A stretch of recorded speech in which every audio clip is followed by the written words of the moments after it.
Bonjour, alors aujourd'hui nous allons faire deux exercices sur les fonctions quadratiques, mais sous leur forme factorisée.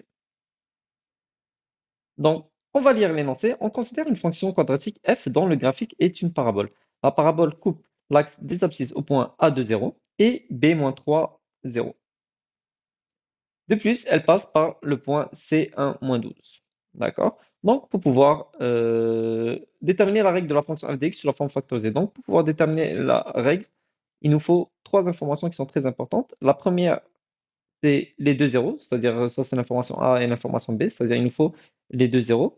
Et la dernière information qui est très importante, c'est un point, d'accord, sur la parabole. Donc ici, ils disent que le point C1-12 passe par la parabole, donc c'est un point de la parabole. Donc on va pouvoir maintenant trouver la forme factorisée. Premièrement, ce qu'on fait, c'est on remplace les zéros ou les abscisses à l'origine dans euh, la fonction. Donc, on va écrire f de x sous la forme factorisée. Donc, on a f de x est égal à a multiplie x moins x1 qui est le premier zéro, que multiplie x moins x2 qui est le deuxième zéro. Donc, les zéros, l'ordre dans lequel tu les places n'a pas vraiment d'importance. Est égal à a, entre parenthèses, x moins 2 qui est notre premier zéro, qui multiplie x moins 3. Donc, qui est notre deuxième zéro. Il faut faire très attention quand on a un négatif, donc moins 3, ça devient positif. Donc, est égal à a, entre parenthèses, x moins 2, qui multiplie x plus 3. Donc, ça devient positif. La deuxième étape serait quoi? C'est de prendre les coordonnées de notre point qui passe par la parabole et ensuite les remplacer dans notre formule, qui est f de x est égal à a. Donc, je vais le réécrire ici. F de x est égal à a, parenthèse, x moins 2, multiplié x plus 3. Donc, on remplace les points dans les coordonnées de notre point dans notre formule. Donc, ici, on a moins 12 est égal à a, entre parenthèses, x, ça va toujours être 1 moins 2, multiplie 1 plus 4, ça fait moins 12 est égal à a. 1 moins 2, ça fait moins 1, plus 4, ça fait 5. Pardon, donc ici, j'ai sauté directement la réponse. En fait, ici, c'est 1 plus 3. Donc, 1 plus 3, ici, ça fait 4. Et moins 12 est égal à moins 4a. Et donc, si on divise par moins 4 et moins 4, ça nous fait a est égal à 3. Et on a donc notre forme, on a donc la règle de la fonction f de x sous la forme factorisée qui sera f de x est égal à 3 qui multiplie x moins 2, on se rappelle le premier zéro, qui multiplie x plus 3 qui est moins 3 qui est le deuxième zéro. Et donc voilà notre réponse finale. Je suis désolé, j'ai fait une petite erreur ici avec le 3, j'ai sauté directement la réponse. Mais donc on sait très bien que 1 plus 3 est égal à 4. Donc pour continuer de se pratiquer, on va faire un deuxième exercice.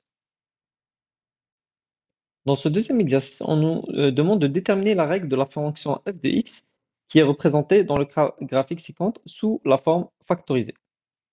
Donc, on se rappelle, c'était quoi les deux ou trois informations, les deux informations dont on avait besoin afin de pouvoir trouver la règle représentée sous forme factorisée? Ben, la première information qu'il nous faut, c'est nos zéros. D'accord? Et la deuxième information, c'est un point hormis nos zéros, donc ça ne doit pas être nos zéros, qui est sur notre parabole. D'accord? Donc, voyons voir si on a cette information dans le graphique représenté représenté ci-dessous. Donc, on a notre premier zéro ici. Donc, on voit très bien qu'il passe par l'abscisse, l'axe des abscisses. Donc, on a moins un zéro. Donc, on a notre premier, on a notre premier zéro Passe. Donc, ok. Donc, on a notre premier zéro ici. Et on a notre deuxième zéro qui est 5, 5, 0. D'accord?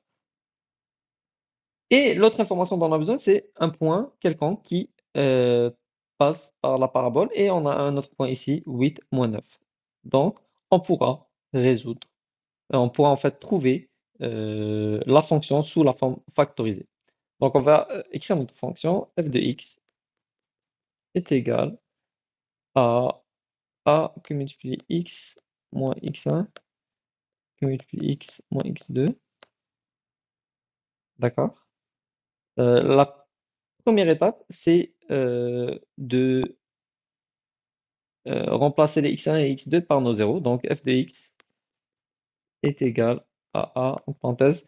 On a ici moins 1, donc on se rappelle, x moins 1, ça fait plus 1. Quand on a un négatif, ça devient plus, parce que négatif multiplié par négatif, ça fait positif. Et x, ici, on a 5, donc ça fait moins 5. Donc voilà, euh, voilà à quoi ça va ressembler lorsqu'on insère les zéros. Maintenant, il reste à trouver notre a. Donc, on a dit qu'on allait utiliser le point qui est dans la parabole, c'est-à-dire les coordonnées du point qui passe par la parabole, ici 8 moins 9. D'accord? Donc, on sait que moins 9 est égal à a, en parenthèse, 8 plus 1, que multiplie 8 moins 5. D'accord? Donc, moins 9 est égal à a, en parenthèse 9. 8 moins 5, ça fait 3. Que multiplie 3. D'accord? Donc, on va garder le 9 ici, et vous allez comprendre pourquoi je vais garder le 9, je ne vais pas le multiplier directement. Donc, maintenant, on veut faire la division. Donc, commençons par, on voit ici qu'on a un 9, et on voit que de l'autre côté de l'équation, on a un autre 9. Donc, commençons par diviser par 9, tout d'abord. Donc, on divise par 9 des deux côtés. Moins 9 divisé par 9, ça fait moins 1, égal à A. Et 9 fois 3 divisé par 9, ça fait tout simplement 3. Donc, les 9 se sont simplifiés. D'accord? Donc, on multiplie 3. Donc, maintenant, on va diviser par 3 des deux bords. Et donc, on a A est égal à moins 1 tiers. Donc, notre fonction sous la forme factorisée va ressembler à ceci. F de x est égal à moins 1 tiers que multiplie x plus 1 que multiplie x moins 5. Alors, c'était tout pour aujourd'hui. Ce n'était pas la matière qui était très compliquée, mais bien sûr, il faut avoir une certaine méthodologie pour pouvoir trouver notre forme factorisée. Et une fois qu'on suit bien la méthodologie, ben, généralement, c'est assez simple et ce n'est pas très difficile de trouver euh, cette forme. Donc, merci d'être resté à l'écoute jusqu'à la fin et on se voit à la prochaine vidéo.